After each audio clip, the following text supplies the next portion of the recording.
شرک فی الذات، یہ دو قسم کے مذاہب میں دو مختلف صورتوں میں ظاہر ہوا۔ عجیب بات ہے، آئرنی آف فیٹ جسے کہا جاتا ہے انگریزی میں، بڑی ستم ظرفی کی بات ہے کہ اس کی بدترین شکل ان قوموں میں پیدا ہوئی جو انبیاء اور رسول کے ماننے والے تھے۔ حضرت ابراہیم کے نسل کے لوگ جو عرب میں آباد تھے، حضرت اسماعیل کی نسل کے لوگ، وہ فرشتوں کو خدا کی بیٹیاں قرار دیتے تھے، اور ان کی اکثر دیویوں کے نام مؤنث ہے، اسی لیے لات، عزا، عزا عزیز کا مؤنث ہے، منات، لات۔ وہ یہ سمجھتے تھے کہ یہ فرشتے ہیں اور فرشتوں کو اللہ کو بہت بیٹیوں کی طرح عزیز ہیں، یہ اللہ کی بیٹیاں ہیں، یہ ہماری شفاعت کریں گی اللہ کے ہاں۔ تو یہ شرک فی الذات، اللہ کی بیٹی بنا دینا، ذات میں شریک ہو گئی۔ اولاد جو ہے تو ظاہر بات ہے برہمن کی اولاد برہمن ہوگی اور راجپوت کی اولاد راجپوت ہوگی، تو وہ تو گویا کہ آپ نے اس کو اس کی ذات میں شریک کر دیا، ہم پلہ بنا دیا، کفو بنا دیا، مد مقابل بنا دیا۔ یہی بیماری سب سے زیادہ شدید اور مکروہ ترین شکل میں حضرت عیسیٰ علیہ السلام کے پیرووں میں پیدا ہوئی۔ ایک محدود پیمانے پر یہودیوں میں بھی ایک دور میں یہ بیماری پیدا ہوئی، انہوں نے حضرت عزیر علیہ السلام کو خدا کا بیٹا قرار دیا۔ اس کی وجہ میں آپ کو بتا چکا ہوں کہ چونکہ حضرت عزیر کی جو دعوت توبہ تھی، اس سے بنی اسرائیل میں ایک اصلاح کا آغاز ہوا، ان کے حالات بدلے، جس کے نتیجے میں اللہ تعالیٰ نے انہیں دوبارہ دنیا کے اندر عزت سے، طاقت سے، قوت سے سرفراز کیا۔ تو اس لیے حضرت عزیر کے بارے میں ان کے ہاں ظاہر بات ہے کہ پھر عقیدت اور محبت جو ہے ہونی ہی چاہیے تھی، اور یہ عقیدت و محبت کا غلو ہی ہوتا ہے کہ جو پھر اللہ کے بندوں کو، نبیوں کو، رسولوں کو، اولیاء اللہ کو اللہ کی اولاد یا اللہ کے کو اور طرح کے رشتہ دار قرار دے دیتا ہے۔ لیکن جس کیفیت کے ساتھ اس مرض کا ظہور ہوا ہے عیسائیوں میں، اس کی کوئی مثال دنیا کی تاریخ میں نہیں۔ ان کی تو گمراہی کا عالم یہ کہ وہ کہتے ہیں کہ عیسیٰ اللہ کا صلبی بیٹا ہے، صلبی، اس درجے وضاحت تاکہ کوئی استعارہ نہ سمجھا جائے اس کو۔ اگرچہ انجیل میں حضرت مسیح جب کہتے ہیں میرا آسمانی باپ، تو ساتھ ہی یہ بھی کہتے ہیں میرا اور تمہارا آسمانی باپ، تو یا تو مانو کہ پھر سب اللہ کے بیٹے ہیں۔ یہ باپ استعارے کے طور پر استعمال کیا گیا، جسے والد پالتا ہے، پوستا ہے، اسی طرح اللہ تعالیٰ اپنی اولاد فرمایا ہے، حدیث میں آیا ہے الخلق عیال اللہ، تمام مخلوقات جو ہیں اللہ کے کنبے کے مانند ہیں، اللہ ان کا پالنے والا، پوسنے والا ہے، اس معنی میں میرا آسمانی باپ، میرا اور تمہارا آسمانی باپ۔ لیکن انہوں نے جو عقیدہ پھر بنایا صلبی بیٹا ہے اللہ کا، یہ انتہا درجے کی اللہ تعالیٰ کی شان میں گستاخی ہے۔ میں نے عرض کیا تھا قرآن مجید میں جتنا غضب اللہ کا، جتنا غصہ اس پر آتا ہے اور کسی طرح کے شرک میں نہیں آتا۔ سورہ مریم میں فرمایا وقالوا اتخذ الرحمن ولدا لقد جئتم شيئا ادا تكاد السماوات يتفطرن منه وتنشق الارض وتخر الجبال هدا ان دعوا للرحمن ولدا وما ينبغي للرحمن ان يتخذ ولدا۔ اگر اس کے لہجے کو آپ سمجھ سکیں، اس میں جو غضب مضمر ہے، چھپا ہوا ہے، اسے پہچان سکیں، کلام کی اگر شناخت ہو، وقالوا اتخذ الرحمن ولدا، انہوں نے کہا رحمان نے کسی کو بیٹا بنایا۔ لقد جئتم شيئا ادا، تم ایک بہت ہی خطرناک، خوفناک، بہت ہی گستاخی والی بات لے کر آئے ہو، اور وہ کتنی بڑی گستاخی ہے اللہ کی جناب میں۔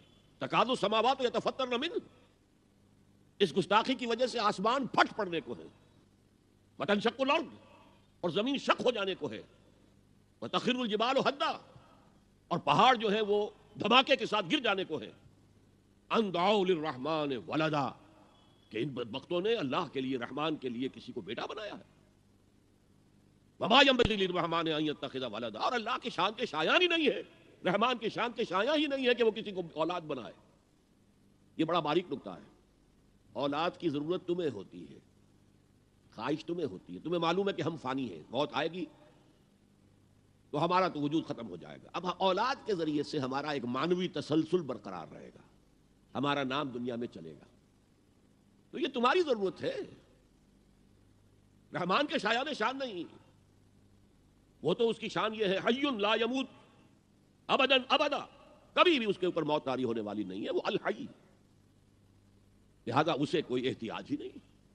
لا ينبغي للرحمن ان يتخذ ولدا۔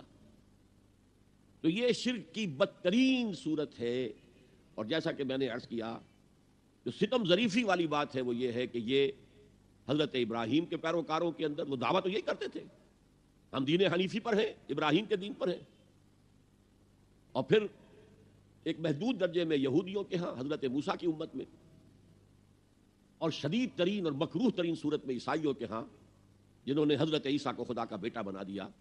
یہ شکلیں ظاہر ہوئی. اب ایک قسم کے مذاہب ہیں فلسفیانہ مذاہب، اس لیے کہ انسان نے جب سے ہوش اور شعور کی آنکھ کھولی ہے، اس نے جہاں تو ایک طرف قدم بقدم علم سیکھا ہے، علم الاشیاء، اس کی تفصیل میں نہیں جاؤں گا. ایک ایکوائرڈ نالج ہے جو انسان حاصل کرتا ہے اپنے ذریعے سے.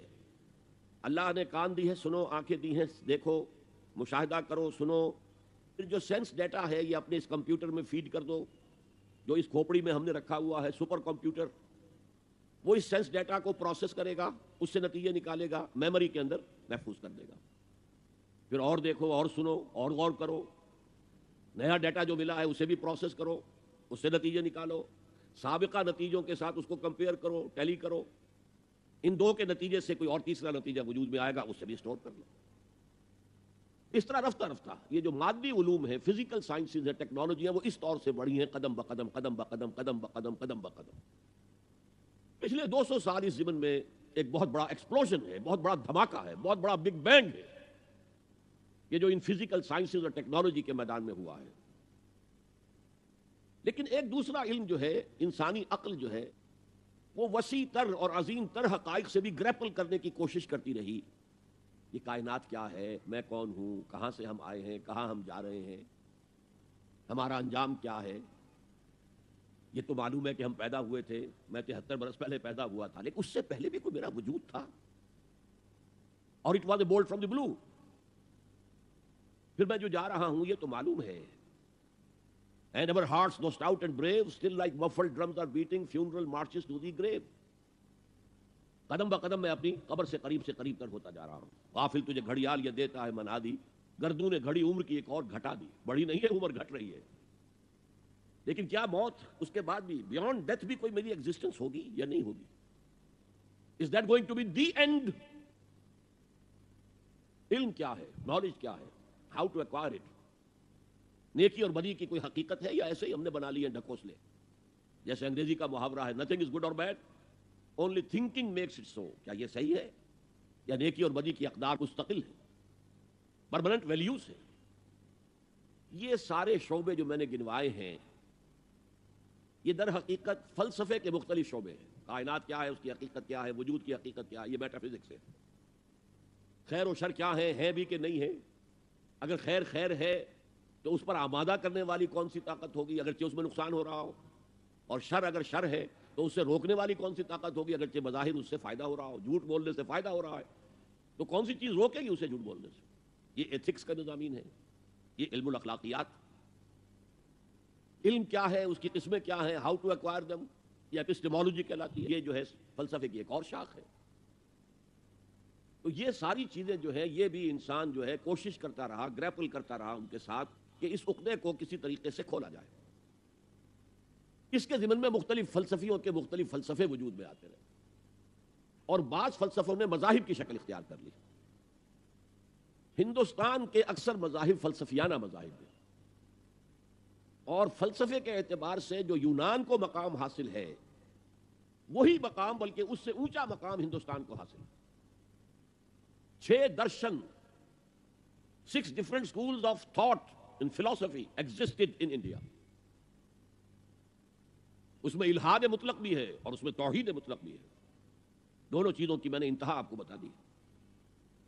تو یہ فلسفیانہ مذاہب نے جب اس مسئلے کو سوچا کہ ایک کریٹر تو ہے، سمجھ میں آ گیا، اس نے یہ کائنات کیسے کریٹ کی. ایک بڑھئی جو ہے وہ میز بناتا ہے تو اسے لکڑی چاہیے، لکڑی کے بغیر تو نہیں بنا سکتا. تو خدا کو بھی میٹر درکار تھا، میٹر کے بغیر تو وہ کائنات نہیں بنا سکتا تھا. تو خدا بھی ہمیشہ سے ہے، میٹر بھی ہمیشہ سے ہے. قدیم یہ سنویت ہے. ایک اور فلسفہ ان کے ہاں پیدا ہوا، خدا بھی ہمیشہ سے ہے، مادہ بھی ہمیشہ سے ہے، روح بھی ہمیشہ سے ہے، آتما بھی ہمیشہ سے ہے. یہ تسلیس ہو گئی، تعدد قدما. اچھا، ایک اور بات، ایک شکل یہ سامنے آئی کہ خدا خود ہی کائنات کی صورت میں ڈھل گیا. یہ جو کچھ ہے سب خدا ہے. یہ بدترین شرک ہو گیا، بدترین شرک. اس کا نام ہے ہمعوس. سب وہی کچھ تو ہے. جیسے برف پگھلی پانی بن گیا. اب برف کہاں ہے بھائی؟ یہی برف تو پانی ہے نا، پانی ہی تو برف ہے. اس پانی کو آپ نے ابالا، وہ بھاپ بن کے اڑ گیا. کہاں ہے بھائی وہ برف اور کہاں ہے وہ پانی؟ بھائی وہی بھاپ ہی تو برف بھی تھا، وہی بھاپ ہی تو پانی بھی تھا. یہ ہے جس کا نام ہے ہمعوس. پوری کائنات، ہر شے. اور اسی کو انگریزی میں کہتے ہیں پینتھیزم. مونوتھیزم ایک خدا کو ماننے والے، پولیتھیزم بہت سے خداؤں کو ماننے والے، پینتھیزم ہر شے کو خدا سمجھنے والے. پین آپ لفظ بولتے ہیں پین اسلامک، تمام مسلمانوں کے درمیان کا یہ مسئلہ ہے. پین اسلامزم جمال الدین افغانی جس کے دائی بن کر کھڑے ہوئے تھے 19ویں صدی عیسوی میں. تو پینتھیزم، مونوتھیزم، پولیتھیزم، یہ ہمعوس. پینتھیزم بدترین شرک ہے، بدترین شرک ہے، بدترین شرک. اس سے آگے ایک عقیدہ پیدا ہوا، خدا انسانی شکل میں آ جاتا ہے. یہ جو نیک لوگ ہوتے ہیں، اچھے لوگ ہوتے ہیں، اخلاق اور کردار ان کے بلند ہیں، یہ اس دھرتی کے مکین نہیں ہیں. یہ تو بڑا گھٹیا. ہمارا جو ہے وجود کا یہ لیول بڑا نیچے ہے. جیسے اقبال نے کہا جواب شکوہ میں کہ شوخ و گستاخ یہ پستی کے مکین کیسے ہیں. یہ پستی کے مکین، زمین کے اوپر رینگنے والے یہ انسان، یہ اتنے شوخ اور گستاخ ہو گئے کہ اللہ سے شکوہ کر رہے ہیں. تو جواب شکوہ کا جو آغاز ہوا ہے، شوخ و گستاخ یہ فرشتوں نے کہا. تو یہ تو پستی کے مکین، ان میں اگر کوئی اونچے اخلاق کا ہے، بلند اس کا کردار ہے، تو وہ اس جگہ کے نہیں ہے. وہ گاڈ انکارنیٹ ہے. خدا نے شکل اختیار کر لی ہے انسانوں کی. یہ بھی بدترین شرک ہے. یہ ہوا انڈیویجول لیول پر. چنانچہ آپ کو معلوم ہونا چاہیے عیسائیت میں بھی پہلے عقیدہ تھا کہ حضرت مسیح گاڈ انکارنیٹ ہے، خدا کا ظہور ہے، خدا کی شکل ہے. بعد میں پھر تثلیث کا عقیدہ وجود میں آیا، اور پہلی تثلیث مختلف تھی موجودہ تثلیث سے. پہلی تثلیث تھی باپ، God as father, God as mother حضرت مریم کو شامل کرتے تھے، اور پھر گاڈ ایز سن حضرت مسیح. تین. اور اس کے بعد حضرت مریم کو وہاں سے بے دخل کر کے یہ ہولی گھوسٹ جبریل امین ان کو شامل کیا. تو یہ فلسفیانہ مذاہب کے شرک ہیں کہ جو دنیا میں پیدا ہوئے ہیں، اور یہ شکلیں ہیں کہ جو شرک فی ذات کی ہیں، جو بدترین شرک ہے، جو اللہ کے غضب کو بھڑکانے والا شرک ہے، اور یوں سمجھیے کہ اریاں ترین شرک ہے. یہ شرک فی العقیدہ کی بدترین صورت ہے.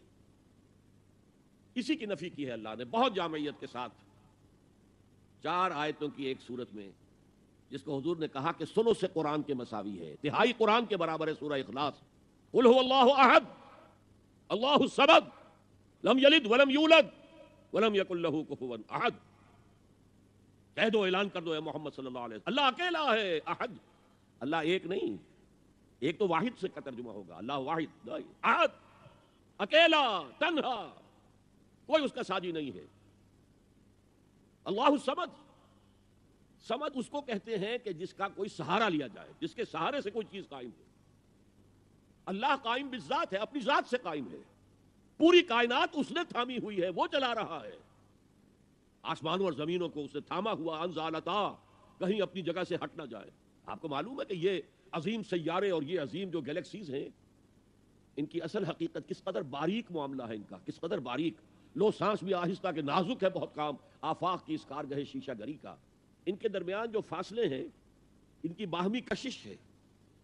اس کو ایک کشش ادھر سے کھینچ رہی ہے، ایک کشش ادھر سے کھینچ رہی ہے، تو یہ اپنی جگہ پر قائم ہے. اگر ادھر کی کشش ذرا سی بڑھ جائے وہ کھینچ لے گی، اور وہ ٹکرا جائیں گے اور کائنات درہم برہم ہو جائے گا.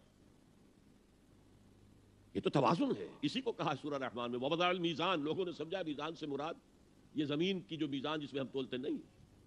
والسماء رفعها ووضع المیزان، یہ سما سے متعلق ہے. کاسمک بیلنس ہے جس کی وجہ پر یہ کائنات قائم ہے. Cosmic balance. بہرحال اللہ ہی ہے جو قائم بالذات ہے، اور باقی سب اس کے سہارے قائم ہیں. لم یلد ولم یولد، نہ اس نے کسی کو جنا نہ وہ جنا گیا، نہ کوئی اس کے ماں باپ ہے اور نہ کوئی اس کی جورو ہے، نہ اس کی کوئی اولاد ہے. ولم یکن لہ کفوا احد، اور کوئی اس کا ہمسر ہم پلہ نہیں ہے. اس لیے کہ اولاد تو ہم پلہ ہوئی نا. میں نے آپ کو بتا دیا ہے، برہمن کا بیٹا تو برہمن ہی ہوگا، راجپوت کا بیٹا راجپوت ہوگا. سید زیادہ سیدی ہوگا نا. تو یہ اصل میں شرک فی الذات کی نفی پر یہ سورہ مبارک کا اتنی جامع ہے کہ اسے حضور صلی اللہ علیہ وسلم نے سلو سے قرآن، تہائی قرآن کے مساوی ہے. اس لیے کہ ہمارے ایمانیات ثلاثہ ہی ہیں نا، 3 ایمانیات ہیں. ایمان باللہ توحید کے ساتھ، ایمان بالرسالت، اور توحید کے موضوع پر یہ جامع ترین صورت ہے. تو قرآن کا 1/3 ہو گئی.